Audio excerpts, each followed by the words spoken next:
Buenas noches, licenciado. Pues ahora vamos con lo que es la actividad de la caída del Imperio Romano, ¿verdad? La pregunta número uno dice, explica las causas internas de la caída del Imperio Romano. Entre ellas tenemos lo que es la sublimación de los esclavos. El desarrollo del sistema del colonato, También tenemos lo que es la postración de la industria y el comercio. los gravámenes injustos impuestos sobre todo en clase media. Además también tenemos lo que es la cuestión de las enfermedades, ya que en aquella época pues se dieron muchas enfermedades que mataron a millones de personas. La pregunta número 2 dice, explica las causas externas de la caída del Imperio Romano. Una de ellas pues fue la invasión de las tribus bárbaras, ¿verdad? Que eran eh, tipos de civilizaciones que eran más atrasadas a lo que eran los de la época, que eran los del Imperio Romano, y estas se encontraban fuera de los límites de lo que era todo el imperio en aquel tiempo. Entre esas tribus bárbaras se puede mencionar los del pueblo nómadas de los estados asiáticos, los bárbaros del desierto y los pueblos seminómadas de Europa. También tenemos los esclavos y los que son los germanos, que fueron los que invadieron el imperio romano en la parte occidental. Vamos a la siguiente pregunta que dice, posterior a la caída del imperio romano, consideramos el año 476 como el inicio de la época de la Edad Media, ¿verdad? Usted nos pide que hagamos 5 hechos y 5 opiniones. Un hecho es de que decrece la actividad económica, y la opinión es de que a raíz de esto, pues de que decreció lo que es la actividad económica, empezaron a generarse cambios en lo que es el imperio romano, ¿verdad? Y esto pues forjó a que diera la caída del imperio. También posiblemente se domine la edad oscura. La opinión es por el estancamiento de todos los aspectos, ya sea económico, político, social y cultural y filosófico.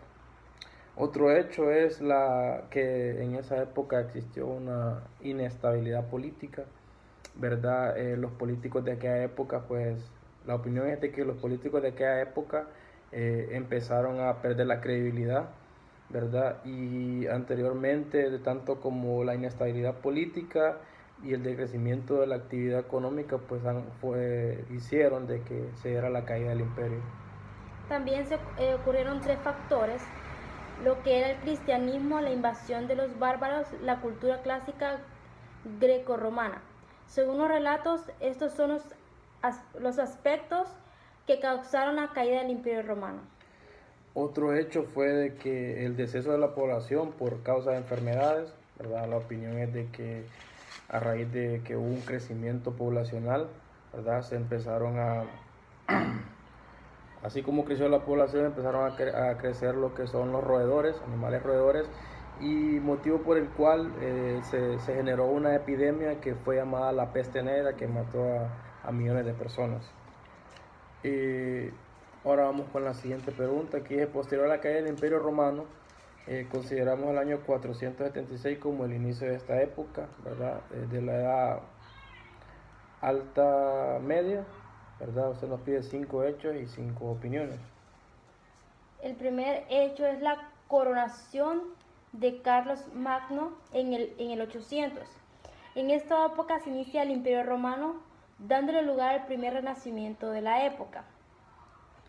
Otro hecho es de que el emperador Carlos Magno pues impulsa nuevamente la cultura, ¿verdad? A raíz de la caída del imperio pues se perdieron varios aspectos culturales, ¿verdad? Tanto como aspectos como valores, ¿verdad? Y se fundaron academias de sabios y una escuela de formación y administración del imperio.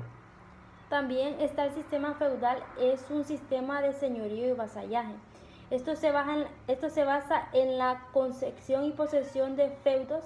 Ser feudo tenía beneficio, esto era hereditario. Otro hecho de esta época fue que en el siglo XIII las ciudades se desarrollan increíblemente, ¿verdad? La opinión es que gracias a la burguesía se levanta nuevamente la economía y se crean más que todo nuevos centros de enseñanza como ser escuelas y universidades.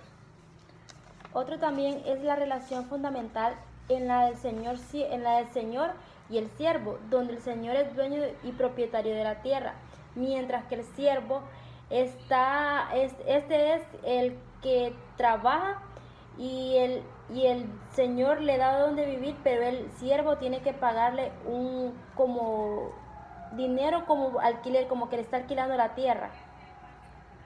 La pregunta número 5 y posterior a la caída del Imperio Romano, consideramos siempre el año 476 como el inicio de esta época, en la cual usted nos pide 5 hechos y 5 opiniones. El primer hecho es de que la renovación de la vida económica, ¿verdad? La opinión es de que se restaura la economía, se crean nuevas fuentes para mejorar la actividad económica, se restaura lo que es la agronomía, la agricultura en aquel tiempo, que eran de las fuentes más efectivas de ingresos, ¿verdad? Y esto hace de que crezca la burguesía. También un hecho puede ser la unidad de política, dice. La opinión fueron los grandes reinos, las ciudades autónomas y el imperio concebido como el reino mayor. Otro hecho es de que crecen las ciudades, ¿verdad? Una vez crece lo que es la economía, crece la población, se generan más fuentes de empleo, ¿verdad? Y al crecer las ciudades, se acelera el crecimiento poblacional, ¿verdad? Y la burguesía en esa época pues empiezan a ser más ricos, empiezan a generar más dinero y se van haciendo, empieza lo que es el capitalismo. También un hecho puede ser los viejos ideales. El heroísmo y la santidad comienza a ser reemplazado por otros nuevos, por el trabajo y por la riqueza. Y el último hecho es de que en esa época existen grandes epidemias, ¿verdad? Entre ellas una de las más famosas, que es la peste negra, ¿verdad? Ya que al crecer la población, ¿verdad? Empiezan a generarse vectores, animales, roedores. Eh, esta peste negra fue una peste que mató a millones de personas en aquella época, que dice que fue generada por un roedor, posiblemente fue una rata, ¿verdad? La cual le hacía infecciones mucosas y se le hacían infecciones en la piel a las personas que portaban esa epidemia. Es todo, muy buenas noches. Mi nombre es Gustavo Turcios. Mi nombre es Estefanía Hernández. Muchas gracias.